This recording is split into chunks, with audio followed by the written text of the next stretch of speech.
하나는 전체를 대표하고 전체는 하나를 보여준다고 누차 말씀을 드렸습니다.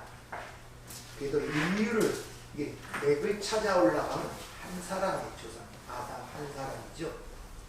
모든 만물의 근원, 원인이 누구냐? 하나님이십니다.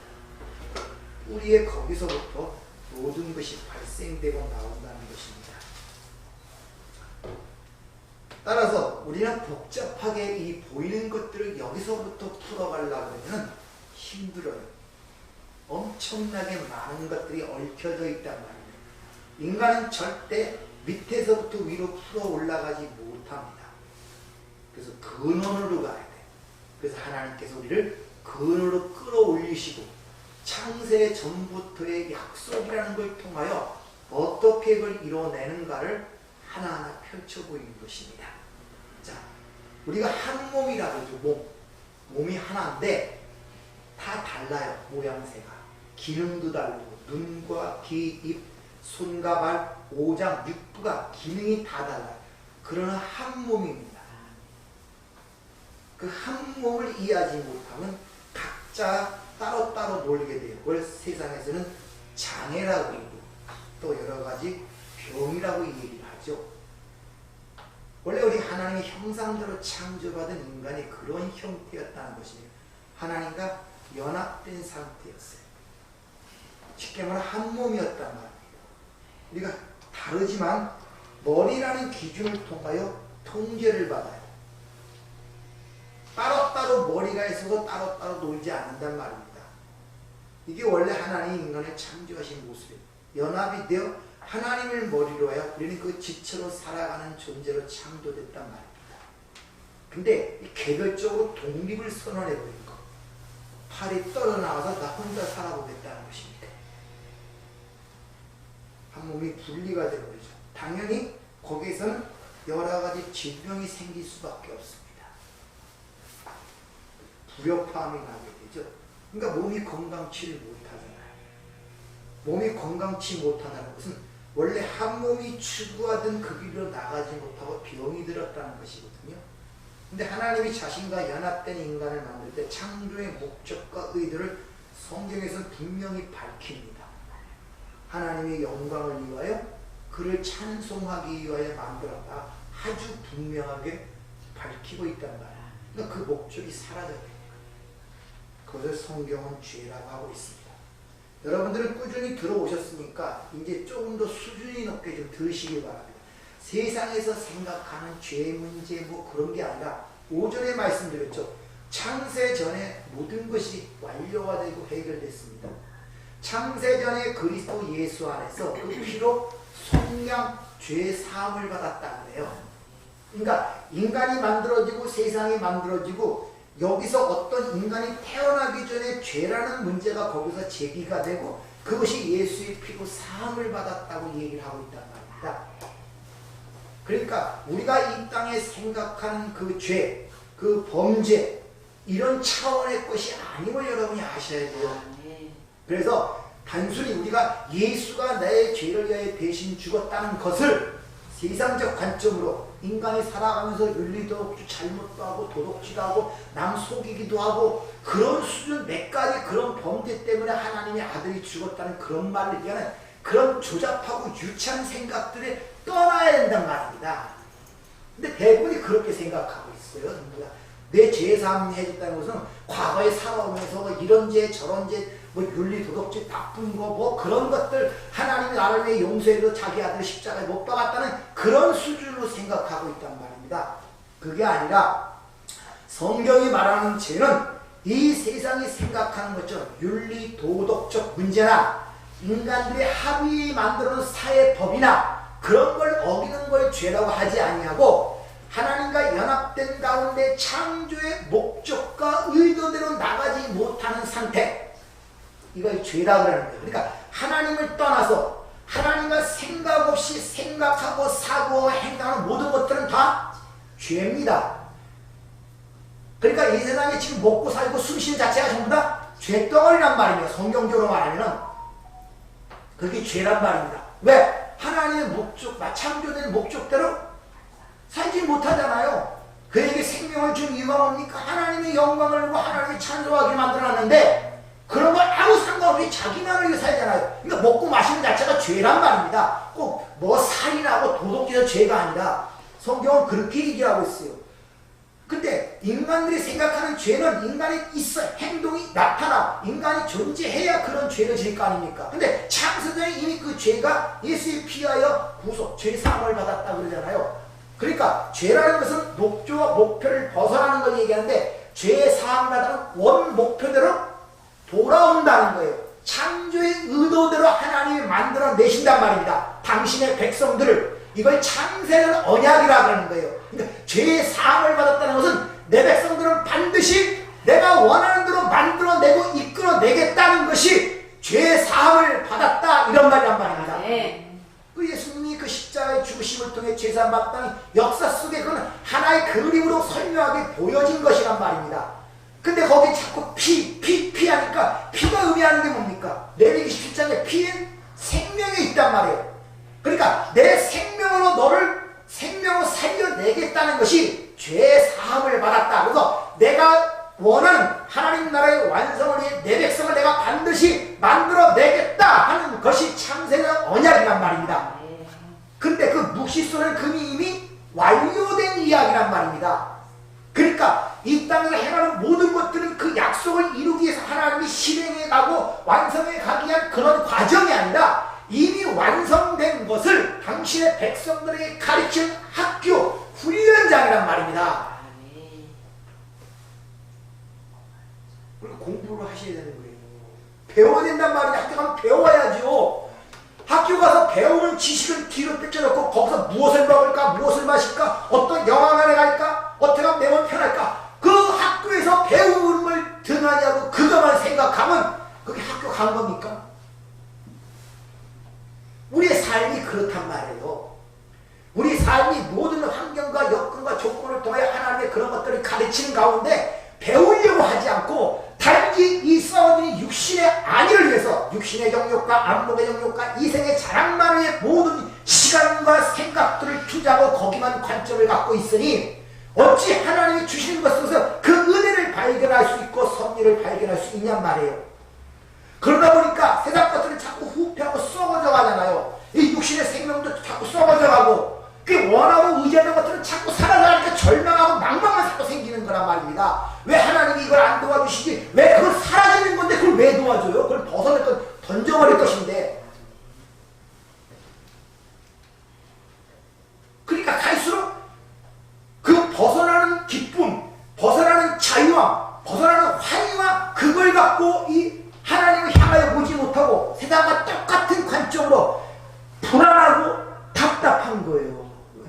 뭔가 죽음으로 가는 것 같은데 분명한 건 보이지 않고 빛이 안 보이니 얼마나 불안하고 답답하겠어요. 말로는 부활이 있다 그러고 새 몸으로 부활한다 그러지만 무슨 소설이나 동화 속의 얘기처럼 상상들을 하고 있다니까요. 부활은 연계 여러 번 안에서 역사하겠다고 성경은 분명히 이야기를 하고 분명히 그걸 기록하고 있는데 믿지를 않는단 말입니다. 왜? 거기에 관심이 없기 때문에. 왜? 못 배우니까. 배우려고 하지 않으니까. 그래서 하나님의 백성의 탄생적인 메커니즘, 존재의 양식들을 여인이 해산하는 과정으로 성경은 설명하기 위해서 설명할 뿐만 아니라 친히 이 땅에서 몸으로 경험하고 살도록 만들어놨단 말입니다. 그것을 모든 것이 하나님께 당신의 백성들에게 설명하기 위하여 이 역사란 드라마를 만드신 거예요. 세상을 창조하셨단 말입니다. 거기에 감독자는 누구요? 하나님이에요. 감독자가 절대적 권한을 쥐고 있습니다. 그래서 거기서 우연적이나 우발적으로 발생하는 일이 있을 수가 없어요. 다 하나하나 감독의 지시에 감독의 허락과 허용이 없이는 절대 뭐든지 발생할 수가 없단 말입니다. 왜? 그러면 그 그려낸 드라마 속에 그 감독의 의도가 그려내지를 못하기 때문에. 근데 우리의 감독자시고 그 드라마를 연출하시는 그 하나님은 전지전능하신 분이란 말입니다. 이미 창세전에 완료된 계획이기 때문에 아주 정밀하고 세밀한 시나리오에 의하여 한 채 착오도 없이 적절하게 그 말입니다.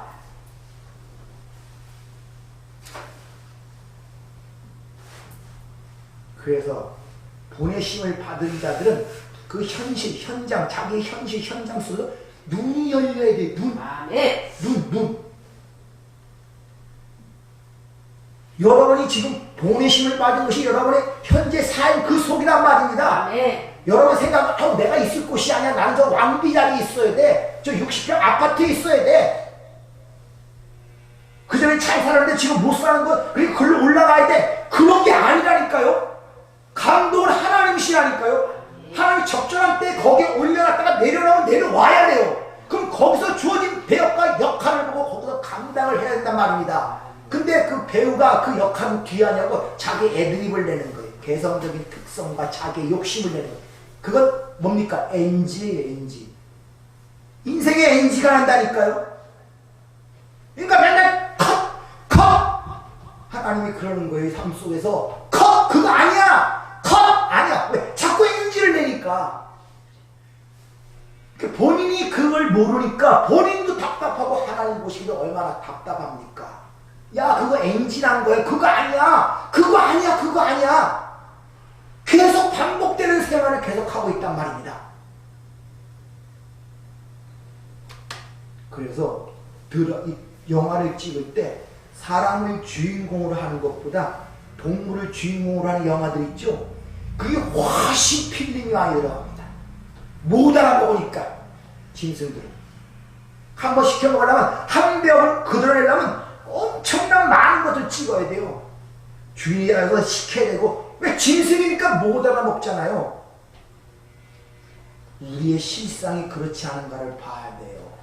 여러분들. 그래서 그런 내용들을 몽창 담아서 하나님이 직접 육신을 입고 이 땅에 오셔서 이 죄 많은 세상, 이 어두운 세상 속에서 율법 아래에 사시면서 그걸 친히 보여주신 이것이 하나님을 찬양하고 하나님을 영원하게 하고 이것이 사는 길을 보여주신 것이 예수님이란 말입니다. 그래서 우리에게 이야기를 하는데 너희는 왕같은 자, 베드로전서 2장 9절을 보면 이렇게 얘기를 합니다. 너희는 택하신 족속이요 왕같은 제사장이요 거룩한 나라요 그의 소유된 백성이니 이는 너희가 어두운 데서 불러내어 그의 기이한 빛에 들어가게 하신 이의 아름다운 덕을 선포하려 하시니라. 무슨 말이냐? 이는 그렇게 거룩한 백성으로 삼고 왕같은 제사장으로 소유된 백성을 한 이유가 그 기이한 빛, 다시 말하면 그 빛의 생명, 토스, 그 생명에 살리신 그 하나님을 찬양하기 위해서 너희를 그렇게 택했다는 거예요. 이게 이사야 43장 7절에 있는 창조의 목적 아니에요. 이 백성은 나를 위해 지었다는 것입니다. 그래서 하나님께서 구약에 보면 수많은 사람을 등장시키는데 인간 특이하게 자기 얼굴을 못 봐요. 이상하게 자기 얼굴을 못 봐요. 인간의 모든 대표하는 게 얼굴 아닙니까? 하나님 얼굴이 말고 나오는데 그러니까 내 얼굴을 보기 위해서는 나를 비치는 거울이 있어야 돼요. 상대방의 거울이 있어야 돼요. 그래서 아브라함이 등장하고 이삭이 등장하고 야곱이 등장하는 이유가 거기 있단 말입니다. 근데 그들도 역시 어느 한 부분만 대변하여 역할을 맡고 사라져간 하나님의 백성들이지만 가장 완벽하게 하나님 마음에 흡족하고 인정받은 분이 예수 그리스도란 말입니다. 왜? 죽은 자 가운데서 부활한 것이 이 역사 속에 드러났기 때문에 하나님의 아들로 인정되셨다고 로마서 1장 시작할 때 이 복음이 그 아들에 관한 것이라고 해요. 성결의 영으로 죽은 자 가운데 부활하여 하나님의 아들로 인정되었으니 곧 우리 주 예수 그리스도니라. 이렇게 시작이 되지 않습니까? 그러니까 그 예수의 삶을 통하여 우리에게 많은 것들을 가르쳐주고 있단 말이에요. 예수가 죽은 자 가운데 첫 열매 아닙니까? 이게 하나님 나라의 탄생 메커니즘이란 말입니다. 근데 우리도 그런 여정을 통하여 하나님의 백성으로 탄생된다는 탄생의 메커니즘이 예수의 십자가가 죽으심을 통하여 우리에게 가르쳐주고 있는 거예요. 이것이 탄생 방법이라고. 왕같은 제사장으로 사셨던 예수님의 삶을 우리가 공생에 기록이 돼 있으니까 성경에 기록되어 있으니까 그런 걸 살펴서 공부를 통하여 이런 것이 왕 같은 제사장이 살리고 요한계시록에 1000년 동안 왕 노릇한다는 그 말씀의 의미구나. 아, 그러니까 지금 내가 이것이 왕 노릇하는 가운데 있는 것이구나. 하늘의 왕이 이런 것이었구나를 깨달아야 된단 말입니다. 우리 주님은 이렇게 말씀하십니다. 요한복음 8장 15절에 보면 너희는 육체를 따라 판단하니, 이 육체라는 단어가 사르크스입니다. 소마가 아니라. 소마라는 것은 그냥 우리가 하나님이 일반적으로 만든 몸을 소마라. 그때 그 육체는 그냥 소마예요. 근데 거기에 특별히 신학적 의미가 부여되어 하나님의 영이 떠나 성령이 없는 육체를 사르크스라고 해요. 근데 바로 성령이 없는 육체, 죽은 육체를 얘기하는 것입니다. 너 육체를 따라 판단하라. 죽은 대로 너 죽은 자로 판단하나 나는 아무도 판단하지 아니하노라. 만일 내가 판단하여도 내 판단이 참된 이유가 있는데 그게 뭐냐? 이는 내가 혼자 있는 것이 아니라 나를 보내신 이와 나와 함께 계심이라. 이렇게 얘기하고 있단 말입니다. 나는 어떤 것도 판단하지 않는다는 것입니다. 근데 그 판단을 하는 그 판단은 내 판단이 아니라 아버지의 판단이라는 거예요. 그래서 주님이 내가 그 일을 하는 것이 아니라 아버지가 내 안에서 그 일을 하시는 거라고. 내가 말하는 것은 너희가 믿지 않더라도 내가 하는 그 일을 통하여 내 아버지가 하시는 일을 보라고 제자들에게 말씀하신 요한복음 14장이 나오잖아요. 무슨 말입니까? 예수님은 자신을 완전히 비워내신 거예요. 그 안에 아버지로 채우셨단 말입니다. 그래서 요한복음 14장 10절에 보면 내가 아버지 안에 거하고 아버지가 내 안에 계신 것을 내가 믿지 아니하느냐? 내가 너에게 이르는 말은 스스로 하는 것이 아니라 아버지께서 내 안에 계셔서 그의 일을 하시는 것이니라. 즉 예수님은 자신을 완전히 비워낸 후에 하나님 아버지로 자신을 채움으로 말미암아 하늘의 왕의 모습이 어떤 것임을 우리에게 보여주고 있단 말입니다. 그래서 예수님이 나와 아버지는 하나라 그러는, 이걸 신학적 용어로 연합이라 그러는 것입니다. 그러니까 예수가 내 안에 있다는 것은 내가 비워진 내 자는 완전히 비워진 상태로 나는 그를 담는 그릇으로, 그래서 질그릇 안에 담긴 보배라 그러죠. 그런 상태로 있는 것을 왕같은 제사장이라 그러고, 그것이 창세기 1장에 하나님의 형상대로 창조된 그 아담과 하와, 아담에게 뭐랬습니까? 생육하고 번성하고 충만하고 땅을 정복하고 다스리라는 그 말의 의미란 말입니다. 내가 너를 통하여 세상을 다스릴 거는 너의 도구, 네가 도구가 된다는 그런 말이란 말입니다. 네가 어떤 능력이 있어 그런 것이 아니라 그런 삶을 대표적으로 보여준 것이 바로 솔로몬이지 않습니까? 오전에 말씀드렸죠. 솔로몬이 나는 출입을 알지 못하는 아이입니다. 그러니까 자기 티끌대어 인정하는 거예요. 자신을 비웠습니다. 그러므로 당신의 백성들을 내가 다스릴 수 있으면 그 지혜를 상징하는 예수 그리스도를 나에게 주세요. 라는 그 간구가 솔로몬의 기도였으면 오전에 말씀을 드렸죠. 이렇게 예수님은 자신을 완전히 비워서 하늘의 왕의 모습으로 설명하고 계시기 때문에 이것이 하나님 나라의 통치의 현실이라는 것을 우리에게 보여주는 거예요. 그러니까 예수와 연합되는 것은 내가 비워진 상태에서 하나님에 의해 주 예수의 성령에 의하여 내가 통치를 받는 그 상태를 하나님의 나라 바실레이라고 했어요. 세상의 나라라는 의미는 영토와 어떤 공간을 의미하고 있지만 성경이 말하는 나라라는 이 바실레라는 그것은 통치의 개념이 있다 그러죠. 어디든지 통치가 받는 그곳이 하나님의 나라. 근데 여러분이 하나님의 통치를 받고 있으면 여러분이 하나님의 나라에, 당연히 그 하나님이 통치하는 것은 하나님의 능력과 권세가 드러날 수밖에 없다는 것입니다. 그렇게 충만한 상태를 성령이 오고 나서 오순절 이후에 베드로와 사도들의 모습을 통하여 그대로 드러나죠. 그래서 안진뱅이에 손을 내밀어 일으킬 때 그 손은 베드로의 손이었지만 실제 거기는 누가 있었습니까? 예수가 있었던 거예요. 그래서 나사렛 예수 이름으로 걸어라 할 때 그가 일어나 걸어서 어디로? 성전을 향하여 하나님을 찬양하는 모습으로 그려지는 것입니다. 자, 이런 예수님의 모습, 이 왕같은 제사장의 모습을 빌립보서 2장 5절부터 11절까지 잘 설명하고 있는데 한번 들어보세요. 그가 어떻게 왕이 되는가? 너희 안에 이 마음을 품으라. 곧 그리스도 예수의 마음이니 그는 근본 하나님의 본체시나 하나님과 동등됨을 취할 것으로 여기지 아니하시고 오히려 자기를 비워 종의 형체를 가지사 사람들과 같이 되셨고 사람의 모양으로 나타나사 자기를 낮추시고 죽기까지 복종하셨으니 곧 십자가에 죽으심이라. 이러므로 하나님이 그를 지극히 높여 모든 이름 위에 뛰어난 이름을 주사 하늘에 있는 자들과 땅에 있는 자들과 땅 아래에 있는 자들로 모든 무릎을 예수의 이름에 꿇게 하시고 모든 입으로 예수 그리스도를 주라 시인하여 하나님 아버지께 영광을 돌리게 하셨느니라. 자, 두 번째 아담이신 예수는 하나님이심도 불구하고 자신을 완전히 비워, 즉 하나님과 동등됨을 취할 것으로 여기지 아니하시고 자신의 티끌로 자신을 비워내신 것입니다. 티끌의 자리로 내려가셨다는 것이죠. 그러자 하나님께서 그 이름을 지극히 높여주시고 하늘과 땅과 땅의 모든 데로 무릎을 꿇게 해, 다시 말하면 이가 왕이다 하고 하나님이 선언해 주셨다는 거예요. 여러분이 비워질 때 하나님이 여러분을 왕으로 선언해 주신다. 그런데 이 예수님과 반대적인 입장을 취한 첫 번째 아담이가 하나님과 동등됨을 취하려고 선악과를 따먹죠. 선악과를 따먹었다는 그 사건은 단순히 먹지 말라는 어떤 금단을 먹었다는 거기에 중점 있는 것이 아니라 선악을 판단한다는 자체가 내가 통치자요, 내가 주인이요, 내가 재판관이라는 것을 갖고 있단 말. 그래서 하나님의 자리가 그 자리예요.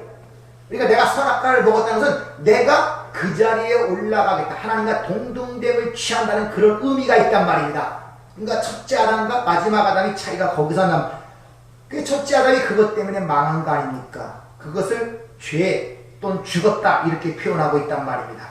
그러니까 이같이 죽은 자들은 자신을 비워 하나님에 채워서 그 하나님의 통치를 담아내는 그리스도의 왕노릇이 아니라 반대로 내가 하나님과 동등됨을 취함으로 자신이 하나님처럼 하려는 것이 이 죽은 자들의 왕노릇이란 말입니다.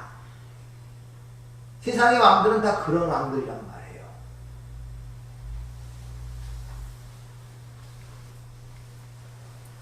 이렇게 선악의 판단자가 되어 주체가 되어서 자신들이 다스리고 정복하려는 자들에게 하나님께서 율법을 통치의 수단으로 그에게 주어집니다. 자, 율법을 지킨다는 것은 율법을 제정하신 분이 통치에 내가 순종한다는 의미가 있잖아요. 그렇죠? 어떤 분이 율법을 줬어요. 근데 주신 분의 그 율법을 내가 지킨다는 것은 그분의 통치에 내가 순종한다는 그런 의미가 있단 말입니다.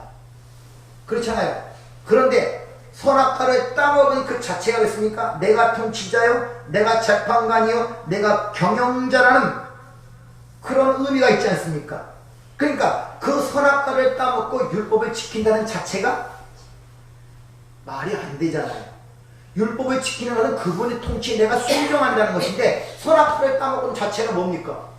내가 통치를 하는 거 아니야. 그러니까 이율배반적인 이야기가 거기서 나오고 있단 말입니다. 그런데 그들에게 하나님이 율법이 주어져요. 그런데 왜 그러냐? 하나님과 동등됨을 취하기 위하여 선악과를 따먹은 그들이 얼마나 불간하고 추악한 자들을 폭로하기 위한 것이라고 로마서 3장 20절에 분명히 얘기해요. 죄를 깨닫게 하기 위해서 율법을 주셨다고요. 그렇죠? 그러니까 이 땅에서 율법을 지키겠다고 하는 율법주의자는 그 율법 지킴은 전부 다 자신의 왕됨을 지키기 위한 위장수책에 불과하단 말이에요. 아십니까? 그걸 이렇게 얘기를 하죠. 사도 바울이 한때 그런 일을 했지 않습니까? 하나님께 열심은 있으나 하나님의 의에 복종하는 것이 아니라 자기 의를 세우려고 그런다는 거예요.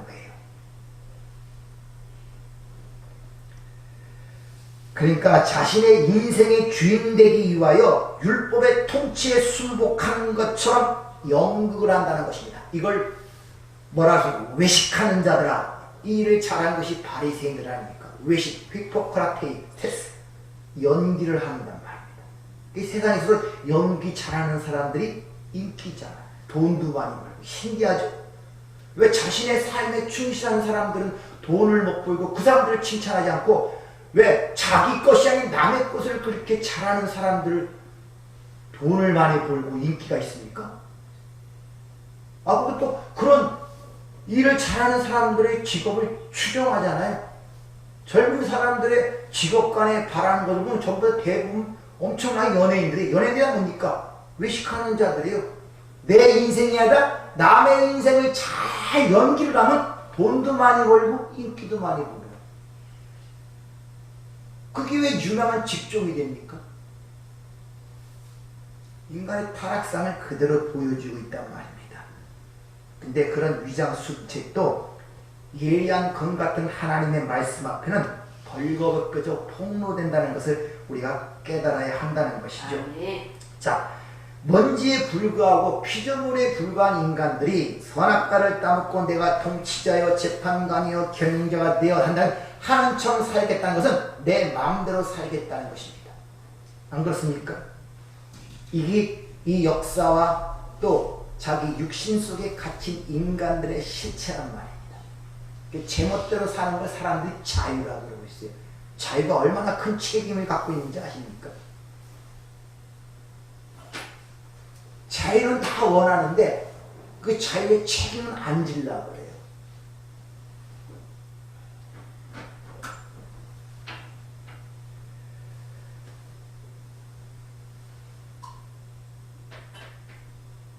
그래서 이 선악과를 따먹고 자기가 통치자를 주장하는 이 죽은 인간들의 특징이 뭡니까? 모든 걸 자기 마음대로 하려고 그러죠. 그래서 자기 뜻대로 움직여주지 않고 자기 기도에 응답하지 않은 그 하나님은 소용이 없습니다.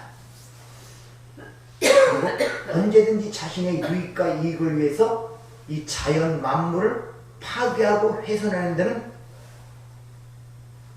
멈춤이 없습니다. 언제든지.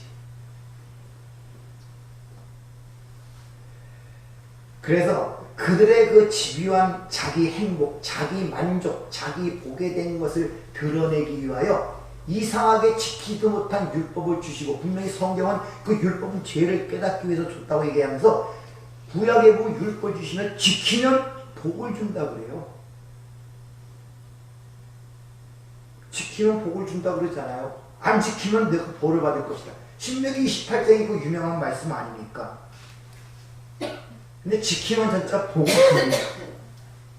애초부터 율법은 인간의 죄를 드러내기 위해 주은 건데, 근데 왜 율법을 지키면 복을 주신다는 그런 단서를 달고 있냔 말이죠.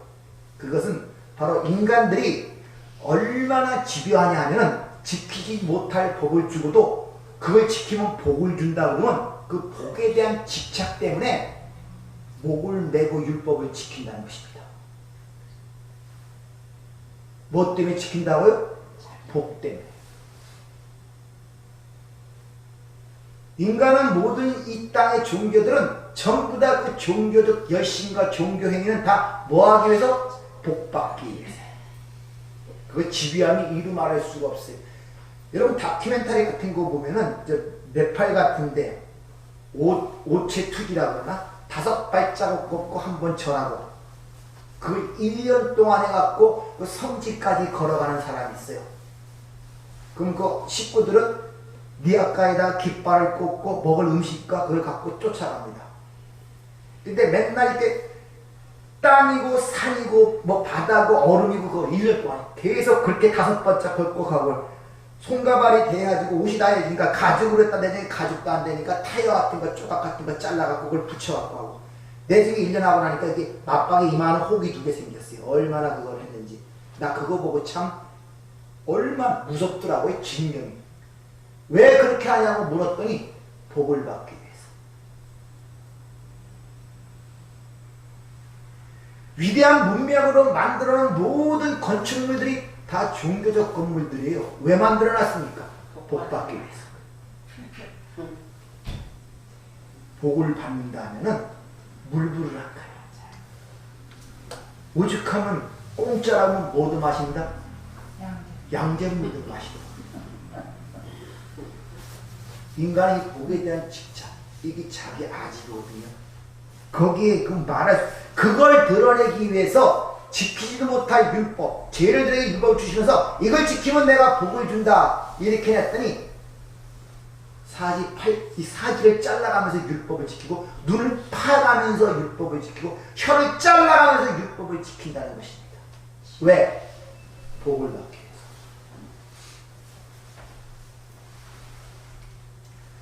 단순한 것 같지만 복 받으세요 그런 말 많이 들어요. 돼지 그 저금통 같은 거 좀 복 받으세요. 돈 많이 버세요. 인간들의 집착이 그렇게 강하다는 것입니다. 따라서 겉으로 세상이 보이기에 성스럽고 아주 신비하게 보는 율법적 종교주의 속에는 기복주의가 그 안에 함유되어 있는 이런 분별하는 영이 여러분들에 있어야 돼요. 겉으로 드러나는 것 갖고 여러분 판단하지 마세요. 예? 어머니들도 대집착 강하잖아요. 애 좋은 대학 가라고 천배 만배까지 한대요. 만배.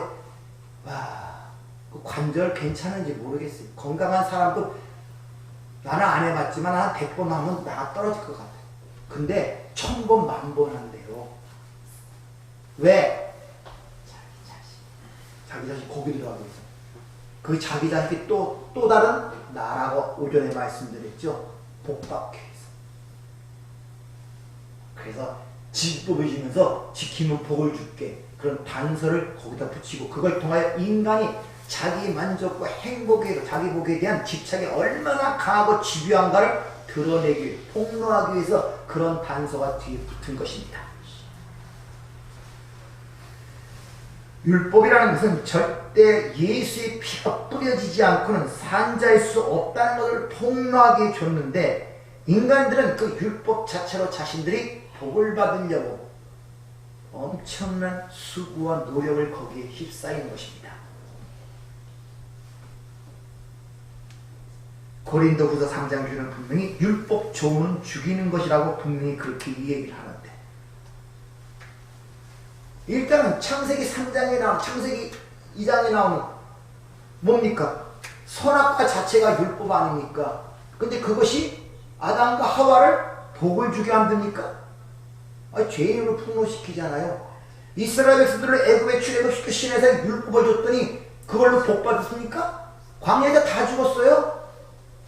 근데 여전히 그 이웃 이스라엘들은 그 율법을 통하여 자신의 불가능함과 무력함을 깨닫는 것이 아니라 그것이 선민의 의식으로 자부심을 갖고 계속 그 율법의 종노릇한 것이 이스라엘 백성들의 삶이었기 때문에 구약의 마지막 말라기 선지자를 통하여 이 성전의 문을 닫아라! 내가 이들이 드리는 소와 양 거기에 핏물이 난다는 거예요. 그 모든 행위가 뭐라고? 자기 복받기 위한 이 인간들의 실패란 말입니다. 그것이 바로 또한 우리의 모습이라는 것을 아셔야 돼요. 그것이 왜? 우리는 우리 자신을 보기 힘들잖아요. 그래서 이런 모델, 모형을 통하여 우리들에게 경고의 말씀을 주시는 것입니다. 한번 예수님을 잘 살펴보세요. 예수님 8일 만에 할례를 받죠. 율법을 다 지키신 분 아닙니까? 그렇죠? 근데 율법을 다 지키신 근원으로 죽는단 말이에요. 율법을 다 지켰으면 의로운 자가 돼서 안 죽어야 되는데 왜? 죄에 대한 삭시? 사망 아닙니까? 근데 왜 죽습니까? 왜 다 지킨데 근데 죽는단 말입니다. 중요한 메시지를 전달하고 있단 말입니다. 다시 말하면 예수님께서 지키지 못한 율법을 다 지켜서 그것을 우리에게 전가해 준 것이 아니라 우리의 그런 행위를 대표하여 머리로 죽으신 거예요. 우리가 율법을 못 지키고 죽으니까 그분이 대신 와서 우리 대신 그 율법을 다 지킨 다음에 그 의를 우리에게 전가해 준 것이 아니라 우리가 죽어야 할 자리에 대표가 되어 머리가 되어 그분이 대신 죽었단 말입니다. 그걸 대속성이라고 성경은 그렇게 이야기를 하고 있죠. 근데 여러분 율법이 10계명만 있습니까? 구약에 보면 율법이 엄청 많지 않습니까? 무지하게 많아요. 하다못해 진 밖에 나가서 별을 보더라도 그걸 덮어야 돼요. 삽을 퍼서. 그것도 율법으로 그 계명과 규례로 규정이 되어 있단 말입니다. 예수님은 공생애 동안 율법을 다 지켰습니까? 예수님의 안식일에 한 일로 인하여 바리새인과 많은 논쟁들이 일어나죠. 가늠한 여인은 율법에 분명히 모세의 율법에 의하면 돌로 때려 죽이라 그래요. 근데 때려 죽였습니까? 안 죽였잖아요. 변론을 했잖아요. 그리고 꼭 안식일날 또 병자를 고치냐.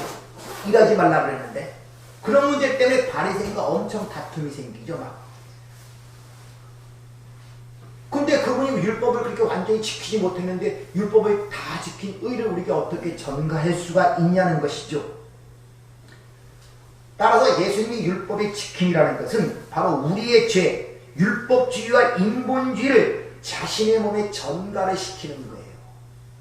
그리고 그렇게 율법을 지키려는 그것은 죽어야 되는 것이다를 가리킨 것이 십자가의 사건이란 말입니다. 그래서 예수님의 죽음 모습도 좀 이상하지 않습니까?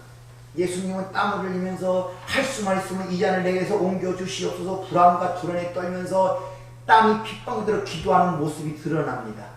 그리고 제자들에게도 내가 심히 고민하고 죽겠어요. 나를 위해 기도해달라 그러는데 근데 그 후에 제자들의 죽는 모습은 예수님과 정반대예요. 베드로는 죽기 전에 편하게 잡니다.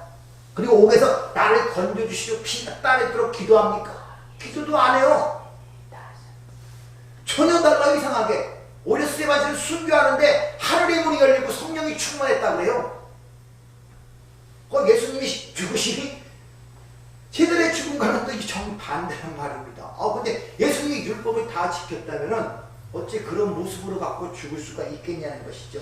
그것도 진짜 예수의 모습은 제자들의 모습이고 제자들이 그러한 모습인데 그게 예수님으로 전가가 된 거예요. 서로 바뀐 거예요. 아멘. 아시겠습니까? 아멘.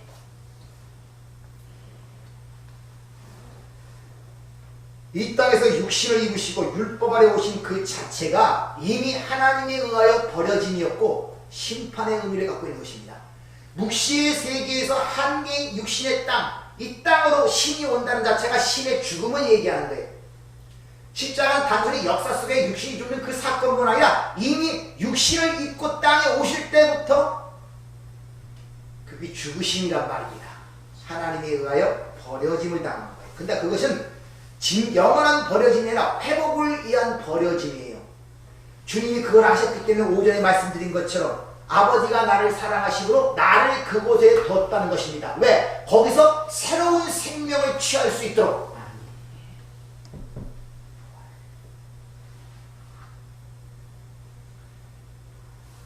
그러니까 예수님은 하나님과 동등됨을 취하기 위하여 아담처럼 율법을 지키신 것이 아니라 반대 현상이 되는 거예요. 자기를 비워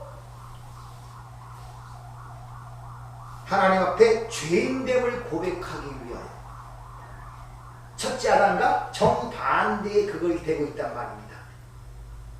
그래서 우리의 머리와 대표가 돼서 거기서 죽으신 거예요. 그와 연합된다는 거기서 같이 죽은 거예요.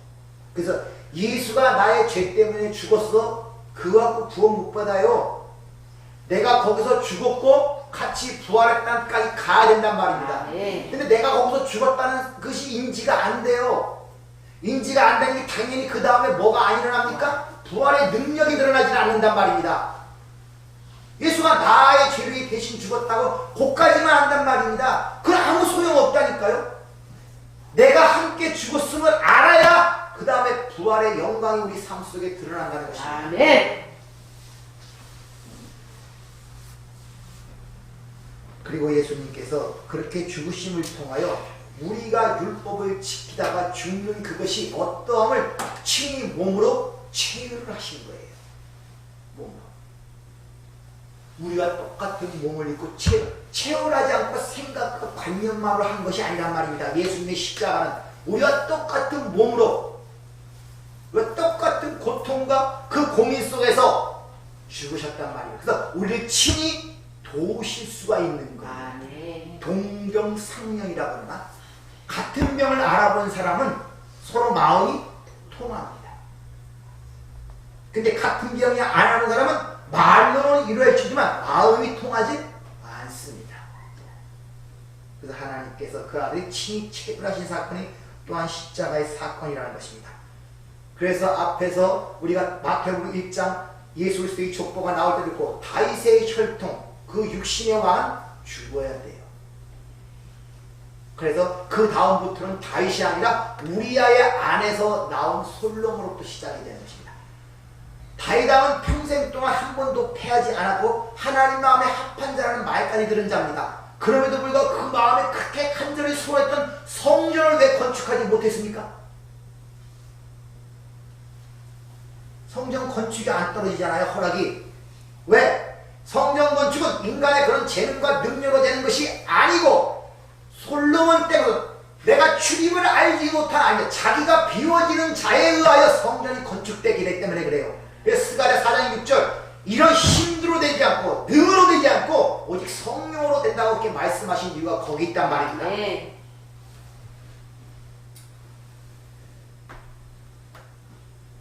자신들의 자존심과 가치와 평판을 챙기기 위하여 율법을 열심히 지키는 자들은 절대 그들의 자신의 행위의 힘과 능력으로 가치로 평가하지 그것을 비워내지 못하기 때문에 그래요. 그래서 다윗이 이스라엘 왕으로 등극하기 전에 5절에 말씀 우리아와 바세바의 사건을 일으키는 거예요. 그 일고 나서 깨닫고 보니까 내가 죄덩어리구나. 아, 나는 새롭게 만들어져야 할 존재지 고쳐질 존재가 아니구나. 아, 내가 그동안 이긴 모든 그런 업적들이 성령이 아니거나 할 수 없던 것이라. 그래서 성령을 내게서 거두지 마옵소서. 아멘. 이렇게 이야기를 하는 것입니다. 아멘. 자기가 비워져야 하기 때문에. 아멘. 예수님은 바로 그렇게 당신의 백성들의 육이 되셔서 죽은 것입니다. 근데 그것이 하나님의 사랑이었고 왜? 그곳에 두신 이유가 하나님의 사랑. 왜? 거기서 영원한 생명을 취할 수 있기 때문에 그걸 알았기 때문에 이 백성들의 죄를 사하여 주옵소서 이렇게 십자가상에서 하나님께 간구하셨던 이유가 바로 거기 있단 말입니다. 아멘. 이렇게 역사 또 육신 이 십자가에서 파괴되고 역사 속에서 인간 관계가 영적 관계로 모든 것이 바뀌어지게 된단 말입니다. 인간적 관계에서부터 모든 게 싹 바뀌어져요. 여러분들이. 그래서 여러분 시각이 바뀌어져요. 아멘. 시각. 이게 안 바뀌어지면 거기서 못 나옵니다. 보는 시각. 저 어려운 말로 제일 편한 말로 가치관이 변화를 받는 거예요. 진짜 진주를 알아보게 된단 말이에요. 좋은 진주 구하는 장사가 좋은 진주를 구하면 돌아가 자기 소유를 몽땅 팔아 그 진주를 샀다고 그러죠. 사도바울처럼 내가 그리스도 예수를 아는 지식이 가장 고상한 줄 알므로 내가 유익한 모든 것들을 다 쓰레기로 버렸다. 그 말과 동일한 의미를 갖는 것입니다. 이렇게 육의 세상이 사라지고 저와 여러분들에게는 이미 영의 세상이 열린 것입니다. 이제 내가 계속 비워져 나갈 것입니다. 왜? 하나님이 통치하시기 때문에. 그것이 창세전 언약이라고 그랬죠. 죄사함의 의미가 그거라고 그랬죠. 하나님이 반드시 창조의 목적대로 내 백성으로 만들어 내신단 말입니다. 그 일을 여러분 안에서 하시는. 그래서 아브라함이 소망이 없을 때, 자기가 다 죽었을 때, 아무런 기대도 없을 때 믿음이 일을 하서 그 약속을 이루는 내용이 오늘 본문에 기록된 거예요. 하나님이 주신 거를 믿음, 성령이 여러분 안에서 일을 하신단 말입니다. 근데 그걸 보고 깨달으면 거기 동참하면 그게 기쁨의 길이고 놀라운 하늘의 것들을 내가 맛보며 살아가며 부활의 능력을 체험할 수 있지만 그걸 모르면 절망으로 빠지는 거예요. 계속 부딪히는 거예요. 계속. 하나님이 이쪽으로 끌었는데 나는 싫다고 하니 얼마나 그 삶이 굉장히 힘들겠습니까? 그렇다고 또 세상적으로 나간다고 세상 것도 유들유들하게 살아가냐? 하나님의 백성들은 절대 세상과 유들유들하게 못 삽니다. 100% 없습니다. 제가 체감한 것. 세상적으로 살라고 얼마나 노력하는지 몰라요. 그게 멋있게 보였고 젊었을 때는 술 먹는 게 멋있게 보였고 왜 그렇게 멋있게 보이는지 남자다워 보였고 소주 많이 먹는 게 왜 그렇게 멋있고 남자다워 보이는지 그것도 깡소주 먹는 게 왜 이렇게 멋있게 보이는지 술을 한 대접씩 들이키면서 새우깡 하나로 입 딱 닦는 게 왜 그렇게 영화의 주인공처럼 멋있게 보이는지 그거 흉내내다가 일주씩 병원에 입원하고 그랬습니다. 속이 다 뒤집어져가고. 근데 한계가 있어요. 어울리지 못해요. 뭔가는 꼭 한계점에서 꼭 뭐가 가리해요. 그때는 그게 몰랐죠. 그게 왜 그런지 그게 왜 그런지 몰랐죠. 같이 휩싸이려고 그러고 거기서 그런 걸 가리려고 그러는데 안 됩니다.